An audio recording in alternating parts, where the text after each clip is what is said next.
Babylon എന്ന രാജ്യത്തായിരുന്നു ഇബ്രാഹിം നബിയുടെ ജനനം. അദ്ദേഹം ഒരു കുട്ടിയായിരിക്കെ തന്നെ ജ്ഞാനം കൊണ്ട് അനുഗ്രഹിക്കപ്പെട്ടു. അത് അദ്ദേഹത്തെ വളരെ വിശേഷപ്പെട്ടവനാക്കി. ജനങ്ങൾ സൂര്യൻ, ചന്ദ്രൻ, നക്ഷത്രങ്ങൾ എന്നിവയെയും കല്ലുകൊണ്ട് നിർമ്മിച്ച വിഗ്രഹങ്ങളെയും ആരാധിക്കുന്ന ഒരു സമയത്താണ് പ്രവാചകൻ ജനിച്ചത്. അദ്ദേഹത്തിൻ്റെ പിതാവ് ഒരു ശില്പിയായിരുന്നു. അവൻ സ്വന്തം കൈകളാൽ വിഗ്രഹങ്ങളുണ്ടാക്കി. അദ്ദേഹത്തിൻ്റെ പിതാവ് ഒരിക്കലും അള്ളാഹുവിനെ ആരാധിച്ചിരുന്നില്ല. ഇങ്ങനെയുള്ള വിചിത്രമായ പ്രതിമകളെക്കുറിച്ച് ഇബ്രാഹിം നബി അതിശയപ്പെട്ടിരുന്നു. ചിലപ്പോൾ അവൻ അവരോട് കളിക്കുമായിരുന്നു. എന്നാൽ ക്ഷേത്രത്തിലെ വിഗ്രഹങ്ങളെ കണ്ടപ്പോൾ അദ്ദേഹം അന്താളിച്ചു. ഈ കൽവിഗ്രഹങ്ങൾക്ക് മുന്നിൽ ആളുകൾ സാഷ്ടാംഗം നമിക്കുന്നത് എന്തുകൊണ്ടെന്ന് അദ്ദേഹം ആശ്ചര്യപ്പെട്ടു. ഒരു ദിവസം മർധൂഖ് പ്രതിമ നിർമ്മിക്കുന്ന സമയത്ത് നബി പിതാവിനോട് ചോദിച്ചു, ജനങ്ങൾ എന്തിനാണ് ഈ കളിപ്പാട്ടങ്ങളെ ആരാധിക്കുന്നത്? അവർ ഞങ്ങളുടെ ദൈവങ്ങളെ പ്രതിനിധാനം ചെയ്യുന്നു. പിതാവ് മറുപടി പറഞ്ഞു, ദൈവങ്ങളിൽ നിന്നുള്ള അനുഗ്രഹങ്ങൾ ലഭിക്കാൻ നാം അവരെ ആരാധിക്കണം. ഇവർക്കെന്താ ഇത്ര വലിയ ചെവികൾ എന്ന് ഇബ്രാഹിം നബി പിതാവിനോട് ചോദിച്ചു. ദൈവങ്ങളുടെ ദേവനായ മർധൂഖ് ആണ് ഈ പ്രതിമ. പിതാവ് മറുപടി പറഞ്ഞു, വലിയ ചെവി അതിൻ്റെ ആഴത്തിലുള്ള അറിവിനെ സൂചിപ്പിക്കുന്നു. ഇബ്രാഹിം നബിക്ക് ആ സമയത്ത് 7 വയസ്സേ പ്രായമുള്ളൂവെങ്കിലും തൻ്റെ ചിരി നിയന്ത്രിക്കാൻ അദ്ദേഹത്തിന് കഴിഞ്ഞില്ല. കാലം കഴിയുന്തോറും ഇബ്രാഹിം നബി അറിവും ജ്ഞാനവും നേടി. അള്ളാഹു ഏക സത്യദൈവം ആണെന്ന് അദ്ദേഹം മനസ്സിലാക്കി. മുതിർന്നു വരുന്തോറും വിഗ്രഹങ്ങളോടുള്ള വിദ്വേഷവും അദ്ദേഹത്തിന് വർദ്ധിച്ചു വന്നു. ഇബ്രാഹിം നബിക്ക് ഇപ്പോൾ 16 വയസ്സായി. തൻ്റെ പിതാവുമായി അദ്ദേഹം ക്ഷേത്രത്തിൽ പ്രവേശിച്ചപ്പോഴെല്ലാം തൻ്റെ ജനങ്ങൾ വിഗ്രഹങ്ങളോട് പ്രാർത്ഥിക്കുന്നതായി കാണാറുണ്ടായിരുന്നു. തൻ്റെ ജനം പാപമോചനം തേടുന്നതിന് യാഗങ്ങൾ അർപ്പിക്കുന്നതായി അദ്ദേഹം കണ്ടു. ഒരിക്കൽ ഇബ്രാഹിം നബി വീട് വിട്ട് സത്യദൈവത്തെ അന്വേഷിച്ച് നടന്നു. വളരെ കാലം അദ്ദേഹം അലഞ്ഞു തിരിഞ്ഞു. ഒടുവിൽ അദ്ദേഹം ഒരു മലയിലെത്തി. അദ്ദേഹം മലമുകളിൽ കയറി ഒരു ഗുഹയുടെ അടുത്തെത്തി. അവൻ വളരെ കാലം അവിടെയിരുന്നു. ഒരിക്കൽ അദ്ദേഹം വളരെ തിളങ്ങുന്ന ഒരു നക്ഷത്രത്തെ കണ്ടു. നക്ഷത്രത്തിൻ്റെ സൗന്ദര്യത്തെ കണ്ടപ്പോൾ ഈ നക്ഷത്രം അള്ളാഹുവാണെങ്കിലോ എന്ന് അദ്ദേഹം സംശയിച്ചു. കുറച്ച് സമയത്തിന് ശേഷം നക്ഷത്രം അപ്രത്യക്ഷമായി. നക്ഷത്രം അള്ളാഹുവല്ല എന്ന് അദ്ദേഹം മനസ്സിലാക്കി. സത്യദൈവം ഒരിക്കലും മാറിപ്പോവുകയോ അപ്രത്യക്ഷമാവുകയോ ചെയ്യില്ല.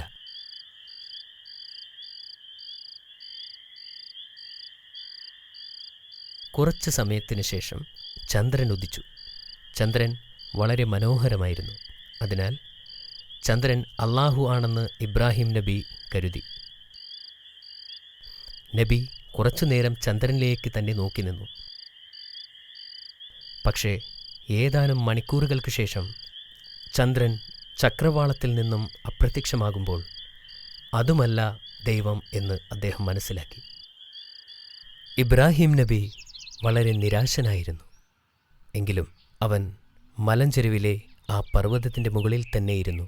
സൂര്യപ്രകാശത്തെ നോക്കി ഇത് അള്ളാഹു ആണെങ്കിലോ എന്ന് വീണ്ടും ആശ്ചര്യപ്പെട്ടു.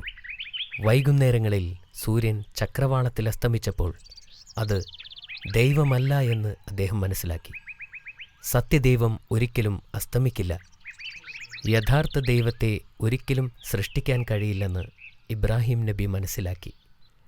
അള്ളാഹു സകല വസ്തുക്കളുടെയും സൃഷ്ടാവാണെന്നും സൂര്യനും ചന്ദ്രനും നക്ഷത്രങ്ങളും അള്ളാഹുവിൻ്റെ സൃഷ്ടിയാണെന്നും അദ്ദേഹം മനസ്സിലാക്കി. അള്ളാഹുവിന് നന്ദി പ്രകടിപ്പിച്ചു. അള്ളാഹു അദ്ദേഹത്തെ നേർവഴിയിലാക്കിയിരിക്കുന്നു. അപ്പോഴാണ് അള്ളാഹു അദ്ദേഹത്തെ പ്രവാചകനായി തിരഞ്ഞെടുത്തതെന്ന് അദ്ദേഹം മനസ്സിലാക്കി. തൻ്റെ ജനത്തെ നയിക്കാൻ അള്ളാഹു അദ്ദേഹത്തെ തിരഞ്ഞെടുത്തു. ഇത് അദ്ദേഹത്തിന് ഒരു പുതിയ ജീവിതത്തിൻ്റെ തുടക്കമായിരുന്നു. ഈ സന്തോഷവാർത്ത അറിയിക്കാൻ ഇബ്രാഹിം നബി തൻ്റെ പിതാവിൻ്റെ അടുക്കിലേക്ക് ഓടി. ഇത് അറിഞ്ഞ അദ്ദേഹത്തിൻ്റെ പിതാവ് കോപിഷ്ഠനായി.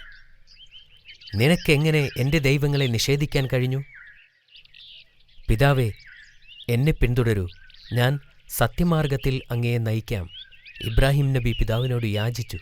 ഇത് അറിഞ്ഞ അദ്ദേഹത്തിൻ്റെ പിതാവ് കോപിഷ്ഠനായി. നിനക്കെങ്ങനെ എൻ്റെ ദൈവങ്ങളെ നിഷേധിക്കാൻ കഴിഞ്ഞു?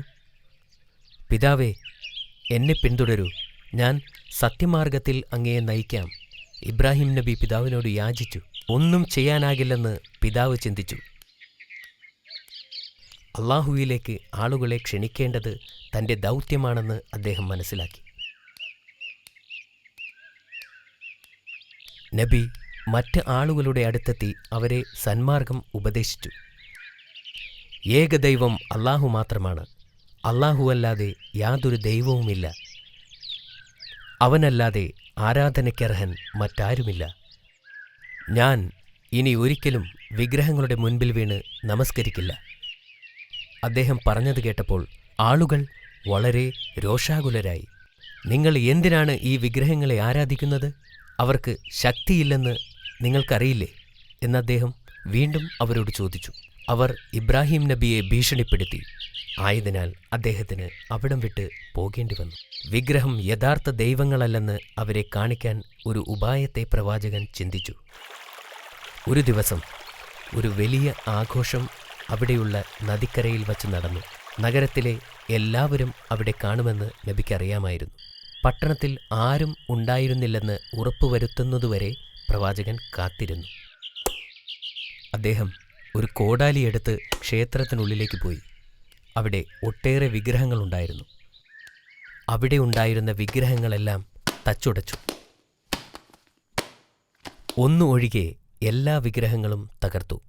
അത് ആ ക്ഷേത്രത്തിലെ ഏറ്റവും വലിയ പ്രതിമയാണ്.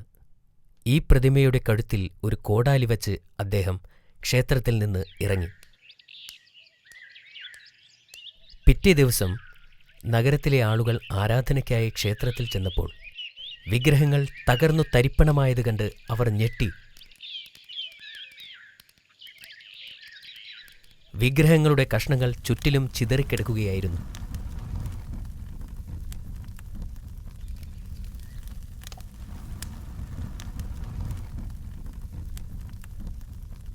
ഈ ഭീകരമായ പ്രവൃത്തി ചെയ്തവർ ആരായിരിക്കുമെന്നവർ ഒത്തുകൂടി ചർച്ച ചെയ്തു. ഇന്നലെ കമ്പോളത്തിൽ ഒരു ചെറുപ്പക്കാരനുണ്ടായിരുന്നു എന്ന് അവരിൽ ഒരാൾ പറഞ്ഞു. അവൻ നമ്മുടെ ദൈവങ്ങൾക്കെതിരെയാണ് സംസാരിച്ചിരുന്നത്. എനിക്കയാളെ അറിയാം, പേര് ഇബ്രാഹിം എന്നാണ്. ആളുകൾ ഇബ്രാഹിം നബി അലൈഹിസ്സലാമിനെ കാണുകയും ക്ഷേത്രത്തിലേക്ക് പിടിച്ചു വലിച്ചു കൊണ്ടുവരികയും ചെയ്തു.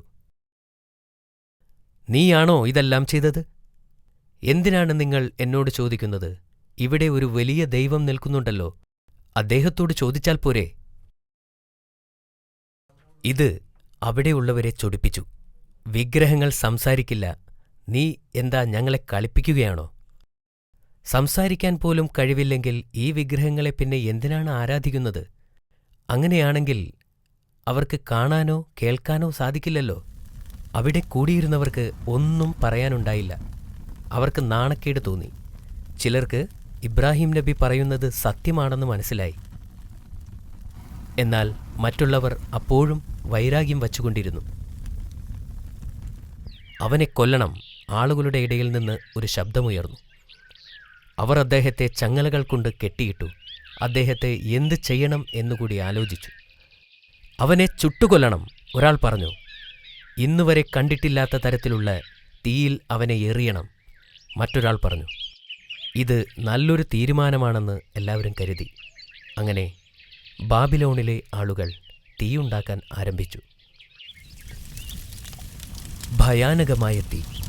പക്ഷികൾക്ക് പോലും അതിൻ്റെ മുകളിലൂടെ പറക്കാൻ പറ്റാത്ത അവസ്ഥ.